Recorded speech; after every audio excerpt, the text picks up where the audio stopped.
What's up, tribe? How you guys doing? Go ahead and hit that subscribe button. I hope you like this video. This is the Real Housewives of Potomac season 7 episode 2. So let me say this to y'all. Let me tell y'all what y'all not gonna do this season, Bravo. What y'all are not gonna do is make me sit here and be a fan of Candace. That's what y'all not gonna do, okay? Y'all know Candace be really getting on my nerves sometimes. But baby, when I tell you I am Team Candace right now, I am 120% Team Candace. Now we're gonna see how long it lasts. But right now, girl, we here. Let's get into this episode. So we start off where we left off last week with them questioning Mia and Mia telling Giselle F you, okay? Now, Robin stepped in and said, let me tell y'all something. What y'all not going to do is sit here and act like all of us ain't had the same question. And she went right down the road. She said, Ashley had a problem. Candace had a problem. Karen had a problem. So don't sit here and act like it was only Robin and Giselle. Now, I'm going to give Robin points for that because she was absolutely correct. And y'all know Shady Ass Bravo gave us that beautiful bean footage. Now, later on in the episode, Robin checks Giselle about it and says, listen, I think it was your approach. Like the way you came up in there and you talked to Mia might have been the problem, okay? Now, we meet Mia's best friend, Jacqueline, who is the same lady she was arguing on Instagram with last week. So at this point, seeing them in these scenes talking about how much they love each other and how much they best friends and they known each other since middle school and da-da-da-da-da, I'm giving all y'all the side eye at this point because I'm like, girl, for real? Because at the end of the day, I'm looking at you, but y'all ain't even friends no more. So with a greater soul, okay? Anyway, Sharice shows up. Now, Sharice and Karen both have on Fendi outfits. They're not the exact same outfit, but they both had the same Fendi print on it. And I said, Now, Karen did not look so happy to see Sharice. And nobody can seem to figure out what the beef is. Because, I know we're not going back to season 1 reunion when Sharice put out there that Karen was cheating on Ray with blue eyes. I really hope Karen ain't been holding on to this grudge all these years. Now, I'm going to be honest with you. I really think Karen's issue with Sharice is probably some off-screen stuff. But I also think it might be connected to the Monique stuff. Because, Karen and Monique are still really good friends. So, I'm wondering. But I'm sure through the season we're going to find out. Because that seems to be something they pushing. So, Sharice hugs Karen. Says, I miss you. Karen was like, She said, we should really get together, have lunch, and let's talk. And Karen was like, oh, okay. Now, we found out later on, Karen has been leaving Sharice's ass on red, okay? That Sharice has been reaching out to Karen for this sit-down lunch, and Karen has been, what? Ignoring her. So, again, I'm sure that's the season. The storyline. Now, my girl, Katie, shows up. Now, I follow her on Instagram, so I knew she had cut all her hair off. She looks good, though. She definitely looks good. And, baby, Katie is still damn Katie. She done, Giselle done been messy talking about, well, Ray got a crush on you going back to that game they played last season where Ray said who out of the Housewives he had a crush on that he was, he thought was beautiful or whatever. And he said Katie. So Giselle being shady and going to take Katie over to Ray. Baby, why Katie grabbed this man's ass? Now, Katie, listen. We know that it's all in fun. But, girl, you was wrong for grabbing that woman husband ass like that. You was wrong for it. Anyway. So, Candace and Ashley are actually having a really cool conversation. And Wendy has to be the one to bring up the fact that I like seeing this. I like seeing you guys getting along or whatever. See, that's when you just let stuff be. You just be like, don't you see them over there? Okay, we don't want nobody to see. We don't want them to know that we looking, but I see her, you see him, we see each other. That's when you just let it go. Let it flow, girl. Let it flow. You ain't have to let nobody know. Anyway, Karen gives a speech that don't nobody understand, and then the music plays, the DJ's dancing, and everybody looked like they had a really good time, right? Everybody looked like they had a really good time. So, Giselle and Robin go out for breakfast, like they meet for breakfast or what have you. And let me say this. I was here for this whole conversation that Robin had. Because first of all, Robin called Giselle out. She was like, okay, we can get into what we need to talk about because we know we filming a scene. But ma'am,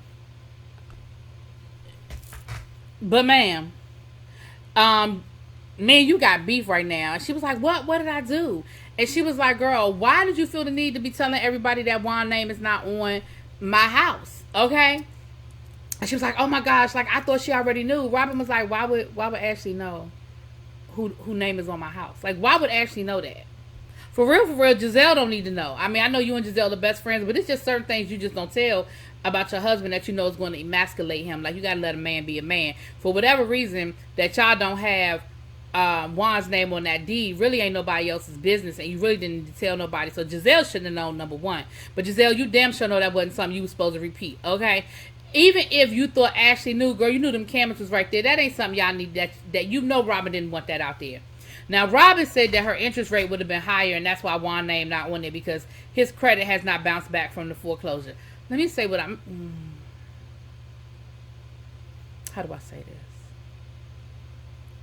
Everybody's credit situation is unique and different, okay? So let me say that.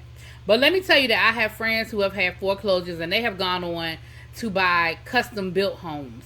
They have gone on to walk into dealerships and walk out with whatever car they wanted. They have, had credit cards where they had thousands and thousands of dollars in the credit limit. Now, I know, like I said, everybody's credit is different and everybody's situation is different. But Juan's credit not recovering from a foreclosure he had 10 years ago, there's more to that story. But moving on. It ain't just that foreclosure that's on there. It's probably the foreclosure plus the bankruptcy plus. You need to go get you some credit repair. And you probably could have went somewhere. The minute y'all started looking at buying houses, you could have went somewhere and got somebody to do a credit repair. You probably could have got your credit decent enough to be on that damn deed. It's more to that story, but I'm going to let you have that, Robin. I'm going to go and let y'all have that. So then, Robin talks about, when she was with, that her and Ashley went out and they had a good time, whatever. And then Ashley told her about Chris sliding into her DMs, and her feeling a little uncomfortable about it. This is Candace's Chris. And her being uncomfortable with it. And so Giselle was like, really? Wow, really? Well, I mean, at the reunion, I still feel some kind of way about what happened at the reunion. And Robin was like, girl, what happened at the reunion? And she was like, well, he said he wanted to talk to me. And I told him, fine, we can go ahead to my room because, I thought my glam was still there. But then when I got to my room, my glam wasn't there. And I was just very uncomfortable in the room alone with him. Robin was like, okay, so first of all, let's clear this up. Chris did not slide into Ashley's DM. Ashley posted a picture of her and her friend after the spring fling party. And Chris responded and said, y'all should have came to the W. Chris is the general manager of the rooftop lounge view at the W. And, of course, he's going to try to get people to come to his spot. Yes, it was 2 o'clock in the morning, but hell, when did you post the message, Ashley? When did he... See, that's the thing. Y'all talked about when he responded, but you didn't talk about when he posted it. And can we stop playing games with language here? Stop playing semantics. You saying he slid into your DMs. Girl, he responded to a post that you put. If you respond to a post that somebody put, the comments can go, like, they go into the DMs.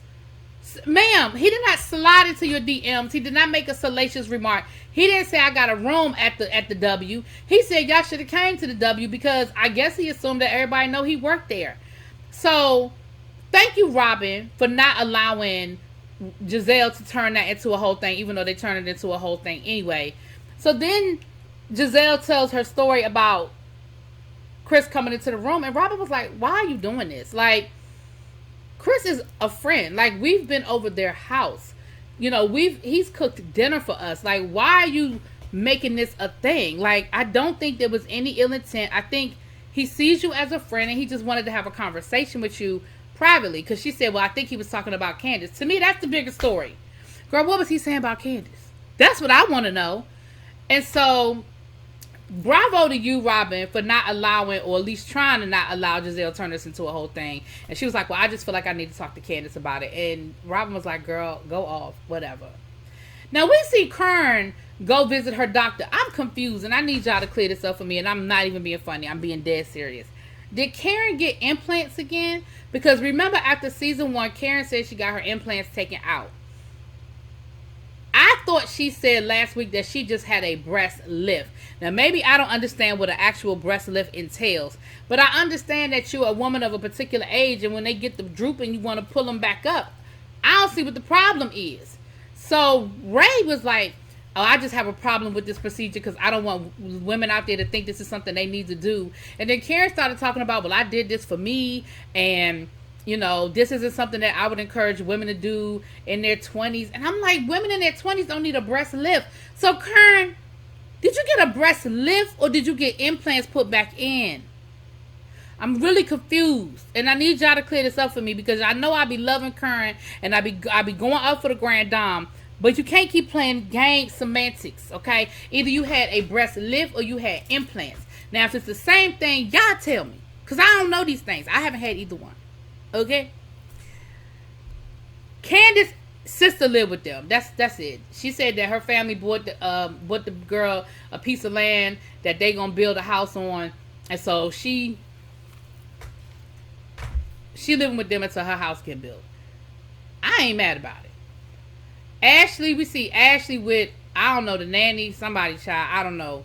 And she's, again, talking about how she ain't drinking, even though she done had 3 shots of tequila down to the spring fling party, talking about something. It's a process. Girl, it is. You right.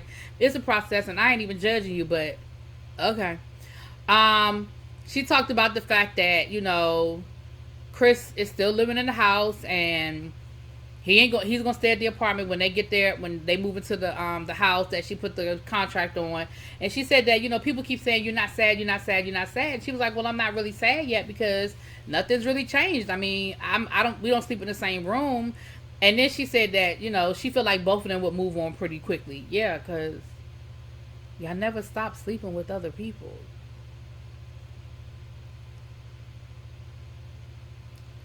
So then she says that she wants to have a high heel party. So, you know, they got to have these events, child. She said TikTok has made her happy. And so she wants to have a party with the ladies where they learn a routine that I guess they're going to do on TikTok or something, child. It's going to be a high heel party. Okay.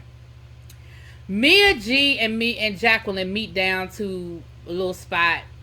And they're recapping what happened and how bad, you know, the ladies made Mia feel. She said that she is still getting tests done. She's still getting MRIs. They still don't know what's going on. And, you know, it's stressful and she's tired. And, you know, it's really bothering her. And the fact that, you know, she said now, you know, she said Giselle did. Oh, Robin made, that's the other thing too.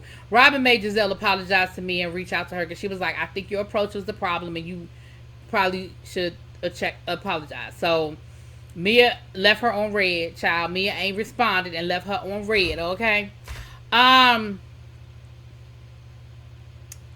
That was pretty much it, child. She just said that they gonna find out who who Mia Thornton is, okay? Because she was nice last year, but they gonna find out who she really is, honey. They gonna find out who she really is.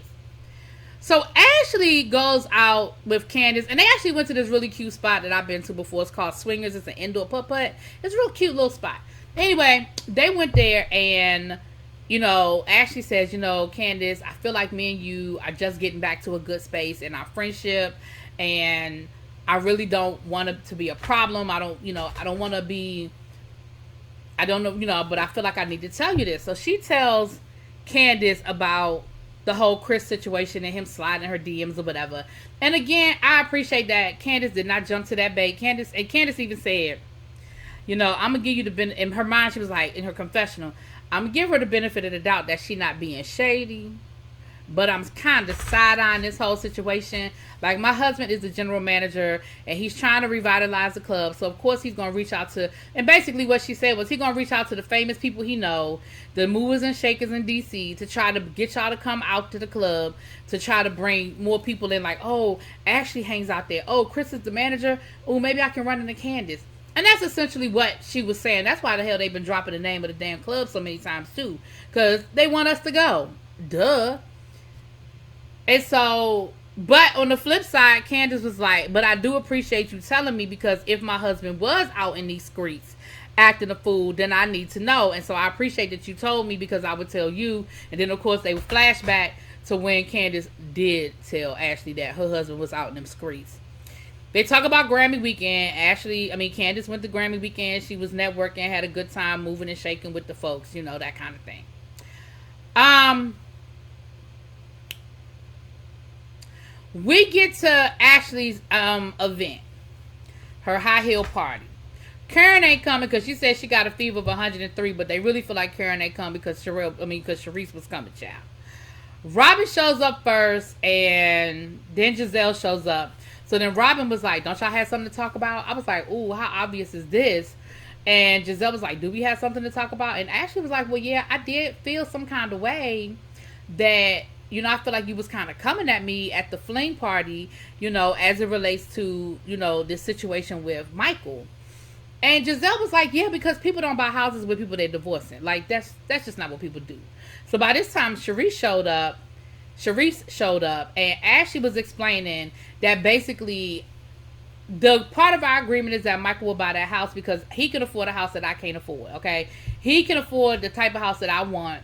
So he going, and I feel like he going to pay for it. That's what I feel like. Because if you can't afford the house, you can't afford the mortgage.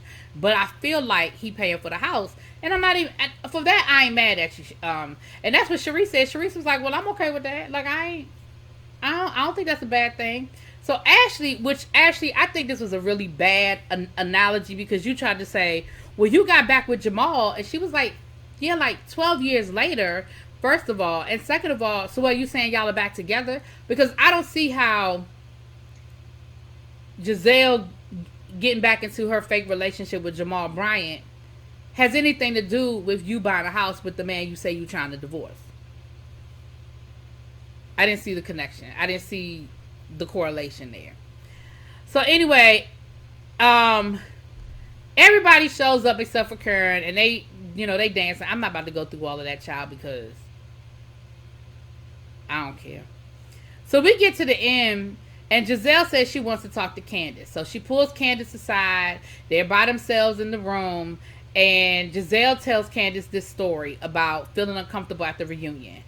Baby, Candace was like, so you mean my husband, the one who's invited you to our home, the one who has cooked for you, the one who would lay down his jacket over a puddle so you could walk across it. You mean that husband, the one that considers y'all to be like sisters to him, like, you know, y'all friends? You mean to tell me that you felt like him asking to have a conversation with you made you uncomfortable? And so, you know, Giselle was like, well, you don't get to discount my feeling. Like, I felt uncomfortable. Baby, Candace said, yeah, I'm not doing this. She got up. She left before the scene was over. She asked to speak. She broke the fourth wall. She asked to speak to the producer. And she told the producer, she said, this is what we not getting ready to do. We're not getting ready to make my husband the target this season. That's what we're not going to do. If y'all want to target, y'all want somebody to talk about, then y'all can go over there and talk to, y'all can go over there and bring, Michael Darby's ass grabbing ass into this. But what you would not do is attack my husband. Y'all not going to use my husband as the storyline. No ma'am, no Pam. I said, I know that's right, Candace. You better stand for your man. You better know who your man is and stand in it. Because that was just ridiculous. Both of them stories were ridiculous as far as I was concerned. Ashley, he didn't slide into your DMs. You posted a picture of you partying. And he said, girl, you should have came to my spot. Giselle, first of all, my first problem is that if it made you that uncomfortable, why did you wait until y'all were filming? See, y'all kill me with this stuff. I understand we making a show. I get it. But when you do something like that on camera, you waited until y'all started filming again before you felt like you had something to say. Girl, did he touch you? Did he come on to you? Did he say anything inappropriate? Did he take his clothes off? And again, I'm not saying that you don't get to feel uncomfortable. But I really feel like you put in 20 on 10, Giselle. Anyway, I'm done. Y'all let me know what y'all think. Put it in the comments. Peace.